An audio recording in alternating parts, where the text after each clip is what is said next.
গুড়ি উৎসবে গরিমার প্ল্যানেট থেকে রোশনাইকে বাঁচাচ্ছে আরণ্যক। সম্পূর্ণ জানতে ভিডিওটিতে একটি লাইক করে প্রথম থেকেই দেখতে থাকো। গল্পের শুরুতেই দেখা যায় রোশনাইয়ের সাথে কথা বলতে থাকে আরণ্যক। রোশনাইকে বারবার করে বোঝাতে থাকে আর বলে, দেখো রোশনাই, এখনো সময় আছে, দয়া করে তুমি আর এই জিনিসগুলো করো না। আমি তোমাকে এখানে নিয়ে এসেছি ওই রাক্ষসটার হাত থেকে তোমাকে বাঁচাতে। তুমি এখানে পড়াশোনা করো, নিজের পায়ে দাঁড়াও। তোমার মধ্যে অসম্ভব সুন্দর ট্যালেন্ট আছে, সেটা কি তুমি অস্বীকার করতে পারো? সেটা তুমি কোনোভাবেই অস্বীকার করতে পারো না।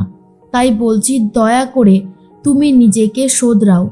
এরপর রোশনাই বলে, স্যারজি, এই যে আপনি আমার সাথে এখানে দাঁড়িয়ে দাঁড়িয়ে কথা বলছেন, এক্ষুনি আপনার পরিবারের লোক দেখবে আর এটাকেই একটা ইস্যু বানিয়ে দেবে। আমার ওপর যত চেঁচামেচি হয় তত চেঁচামেচি করবে। আপনি প্লিজ এখান থেকে যান। তখনই আরণ্যক বলে, এই তোমার মতন মেয়েদেরকে কি বলে জানো? এক কথায় বলে বাচাল। তোমাকে এত কথা বলছি তাও তোমার কানে যাচ্ছে না, এরপর তোমাকে কি বলতে হয় বলো? দেখো রোশনাই, সময় থাকতে থাকতে এখনো নিজের কদরটা বুঝতে শেখো, না হলে কিন্তু এই শহর, এই পরিবার তোমার কদর করতে জানবে না। রোশনাই তখন বলে, প্লিজ স্যারজি, এসব ব্যাপারের মধ্যে আমাকে একদম টানবেন না, আমাকে একা থাকতে দিন।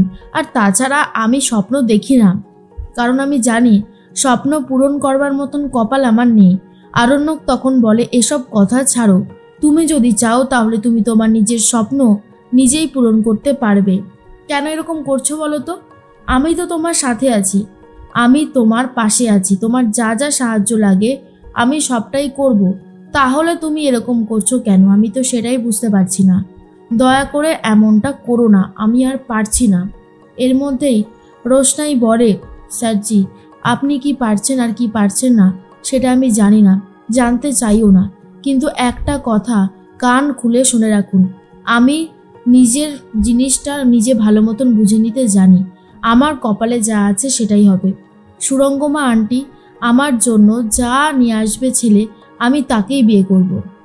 তখনই আরণ্যক বলে, সুরঙ্গমা আন্টিকে তুমি চেনো না? তোমার মাসি হয়, সে তোমার জন্য কোনো রাজপুত্রকে নিয়ে আসবে না, তোমাকে কিন্তু আরও বেশি কষ্ট পেতে হয় সেরকম কাজই উনি করবে। ওনাকে কিন্তু আমি চিনেছি। রোশনাই, তুমি যেভাবে মঞ্চে উঠে সবটা বলেছিলে আমি কিন্তু শুনেছিলাম, সেই জন্যই বলছি এখনও সময় আছে, এখনও তুমি চাইলে সব কিছু করা সম্ভব। একবার তুমি শুধু হ্যাঁ বলো, দেখো সব বদলে যাবে। কিন্তু রোশনাই কোনোভাবেই হ্যাঁ বলতে চায় না। আর এর মধ্যেই আরণ্যক বলে, তুমি নিজেকে একটা চ্যালেঞ্জ হিসেবে নাও, দেখবে আর সেই চ্যালেঞ্জ তুমি জিতে যাবে। আর একটা কথা, ছোটু আমাকে বলছিল তুমি নাকি তোমার টাকা পয়সা খরচা করে আমাদের বাড়ির সবাইকে শাড়ি গয়না কিনে দেবে। একদম না, আমি তোমাকে এই ভুল করতে দেব না। রোশনাই তখন বলে, কেন? আপনি কেন এত আটকাচ্ছেন আমাকে? আপনি এটা ঠিক করছেন না স্যারজি, আমার টাকা আমি যাকে খুশি দিতে পারি, আপনি বারণ করবার কে? আরণ্যক বলে, আমি তোমাকে অনুরোধ করছি না রোশনাই, অর্ডার করছি, তুমি কোনোভাবেই ওই টাকা একদম খরচা করবে না। ওই টাকাটা তোমার ভবিষ্যতের টাকা, আর ওই টাকাটা আমি এমনি এমনি ফিক্সড ডিপোজিট করিনি, কারণ আছে বলেই করেছি। একটা কথা বোঝার চেষ্টা করো, জীবনে বিপদে পড়বে তখন ওই টাকাটা কাজে লাগবে। এর মধ্যেই সুরঙ্গমা কথা বলতে থাকে গরিমার সাথে। গরিমা তখন বলে, তুমি নাকি জাহ্নবীদিকে কী সব প্ল্যানের কথা বলেছ? জাহ্নবীদি আমাকে ফোনে বলছিল তো। সুরঙ্গমা বলে, বাপরে, জাহ্নবী এর মধ্যে বলেও দিল? গরিমা তখন বলে, আরে বাবা, জাহ্নবীদির সাথে তো আমার সেই সম্পর্ক, জাহ্নবীদি যেটাই জানতে পারে আমাকে বলে দেয়।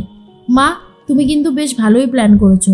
সুরঙ্গমা মনে মনে বলে, তুমি জানো না মা, এই রোশনাই কতটা সাংঘাতিক হতে পারে তোমার জন্য।